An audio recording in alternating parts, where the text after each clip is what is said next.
Son las 6 de la mañana y 37 minutos. En esa misma alocución de anoche, el presidente Gustavo Petro pidió que se publicara el contrato suscrito hace una semana con Saab para disipar suspicacias, luego de negar cualquier tipo de irregularidad durante el proceso de negociación, que según dijo, duró más de 3 años. Lo que pasa es que la polémica ha venido creciendo porque no hay claridad sobre muchos puntos de ese contrato.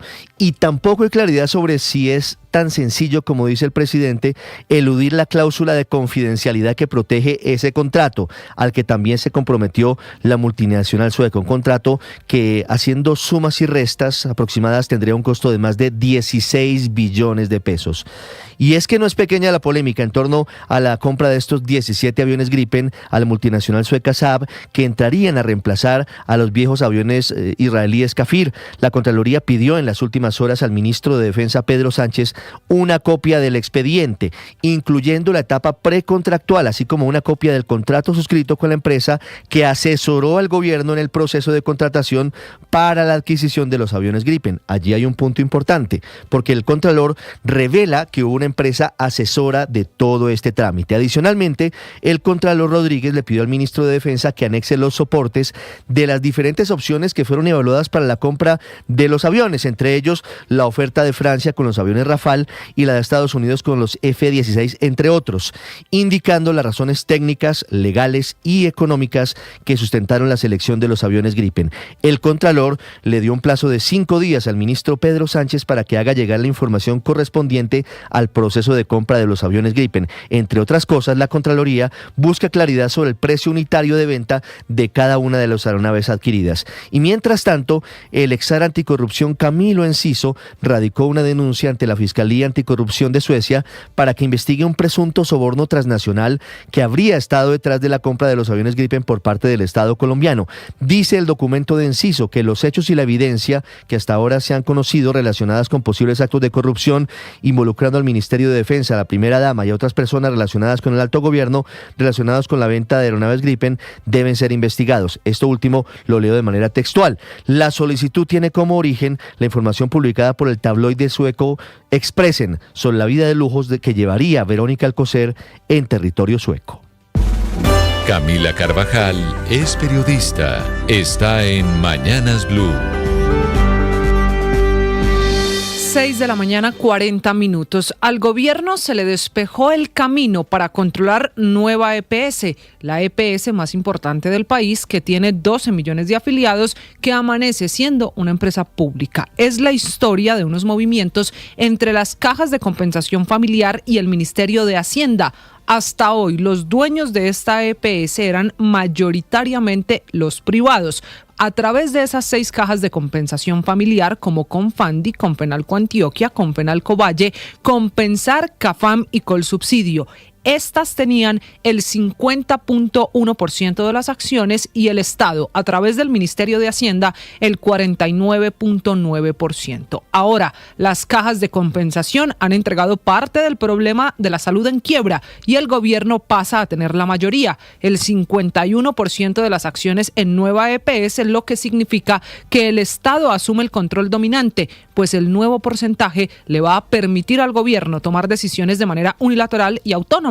Es que queda con más del 50% de las acciones. El negocio empezó en marzo, cuando se hizo el primer acuerdo para entregarle al Ministerio de Hacienda más acciones en Nueva EPS. En junio se hizo asamblea y socialización en estas cajas de compensación familiar. Se aceptó el negocio y desde septiembre están en el proceso para ceder estas acciones y hacer ahora las firmas correspondientes. Uno podría pensar que comprando más acciones en Nueva EPS, el gobierno compró más deuda en una de las EPS intervenidas por el mismo gobierno, pero no necesariamente. Hay otra explicación detrás de este negocio. Es que el presidente Petro y su ministro de Salud, Guillermo Alfonso Jaramillo, necesitaban un vehículo para recibir afiliados en la implementación de la reforma a la salud por decreto, por la puerta de atrás. Ese es el camino para Nueva EPS, ahora que toman el control al recibir más acciones. María Camila Orozco es periodista. Está en Mañanas Blue. Ya son las 6:42 de la mañana. Los problemas de Olmedo López también son fiscales. La Contraloría le está reclamando 22.000 millones de pesos como responsable de la compra de los famosos 80 carrotanques que dice esta mañana con toda claridad fue con dolo, fue con la intención de cometer la falta porque inflaron ese negocio. Pero la nueva cuenta de cobro es por un capítulo que tiene que ver con sobrecostos por más de 2.000 millones de pesos en los programas de Hambre Cero que también fueron ejecutados por esa Unidad Nacional para la Gestión del Riesgo en los departamentos de La Guajira y Arauca.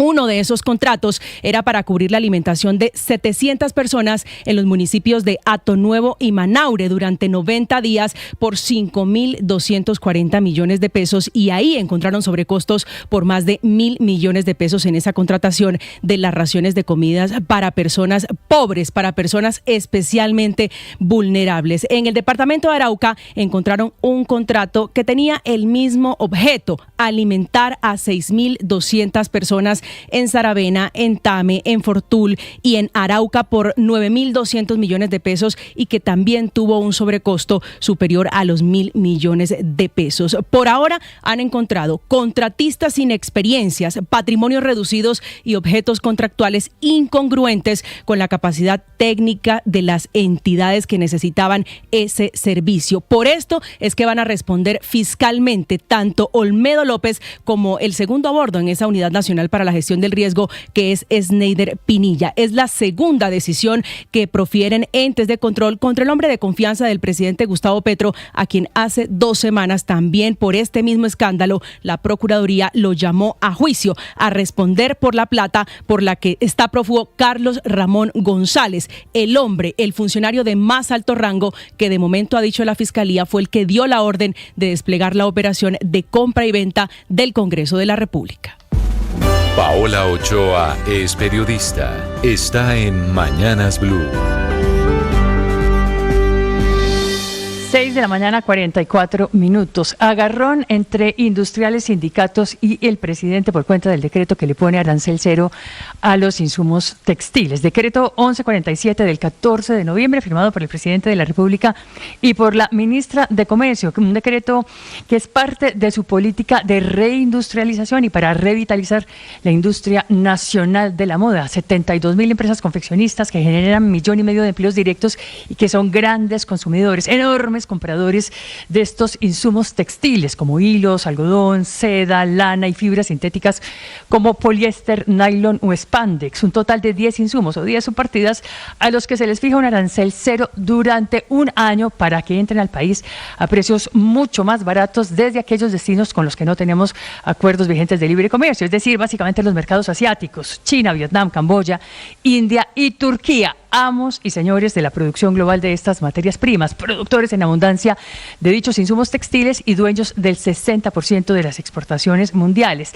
gracias a que son maestros con una tecnología impresionante, beneficiarios de enormes subsidios y ayudas estatales y bendecidos obviamente con los bajos costos de la mano de obra barata, lo que les permite competir como tigres en el mercado global y llegar al país a precios artificialmente bajos, aproximadamente $2 por kilo de hilo, es decir, 50% menos de lo que llega el hilo, por ejemplo, de otros países productores y a los que les compramos como Brasil o como México. Estos hilos asiáticos ahora van a llegar al país todavía a precios más económicos, más baratos, gracias a este decreto que les fija este arancel cero durante un año, aunque a expensas y a costillas de los textileros y los algodoneros colombianos. 36.000 hectáreas de algodón, 45.000 toneladas de fibra producidas al año, 6 plantas de hilatura activas como Fabricato Colilados, Hilandería Universal, Miratex, Lafayette y Geomatrix, que cubren por lo menos el 25% de la demanda nacional de hilos y que generan 8.000 empleos directos y cerca de 30.000 indirectos, todos con la lápida hoy encima,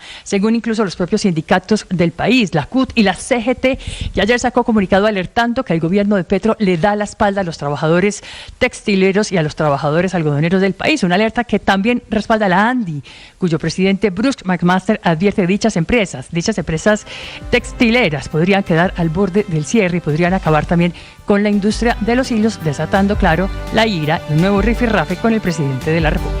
Estás escuchando